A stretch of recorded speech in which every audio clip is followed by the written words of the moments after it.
les propriétés sur la loi exponentielle. On est entre 0 et plus infini, la courbe, toujours la même chose.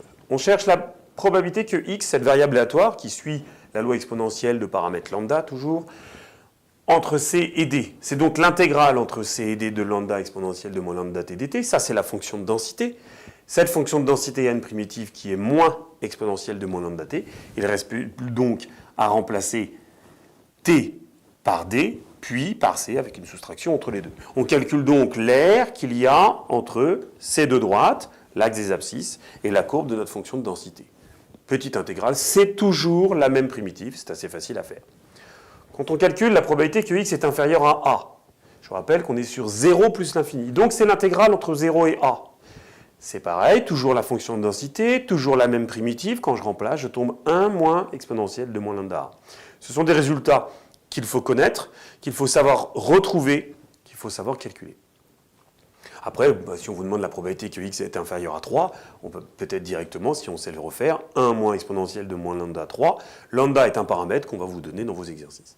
La probabilité que x est supérieur à a, c'est-à-dire la partie blanche là, supérieure à a, et là, comme l'aire entière est égale à 1, il suffit de faire 1 moins la partie rose. Donc c'est 1 moins la probabilité que x est inférieur à a. La probabilité que x est inférieur à a, on l'a calculé juste au-dessus. Donc par soustraction, etc., on tombe sur exponentielle de moins lambda. C'est pareil, on retient. Inférieur, c'est 1 moins son exponentielle. Supérieur, c'est directement l'exponentielle. C'est assez facile à retenir. Et en même temps, les calculs ne sont pas très difficiles. Toujours la même primitive. L'espérance de x, la variable aléatoire, c'est 1 sur lambda. C'est une démonstration que vous allez avoir en cours, qu'il faut connaître par cœur, qu'on peut vous demander au bac. Voilà, 1 sur lambda, c'est pareil.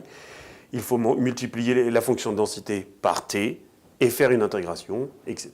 Donc là, il faut absolument savoir cette démonstration de l'espérance.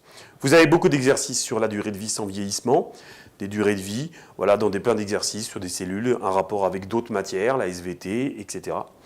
On cherche la probabilité que x soit supérieur à un temps plus un laps de temps qu'on rajoute, sachant qu'il est déjà au-dessus de ce temps-là. Donc comme si on avait un t, on rajoute t plus h. Quelle est la probabilité qu'il soit après de t plus h, sachant qu'il est déjà à partir d'un certain temps? C'est une démonstration qu'il faut connaître. C'est donc la probabilité que x est supérieur ou égal à h. C'est une probabilité conditionnelle. Ça se travaille avec votre formule sur les probabilités conditionnelles, une intersection, etc.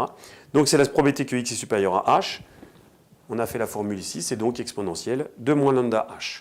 Voilà, il faut le retenir, il faut, c'est pareil, passer de cette définition à celle-là, il faut absolument savoir le faire, ce sont des démonstrations qu'il faut connaître.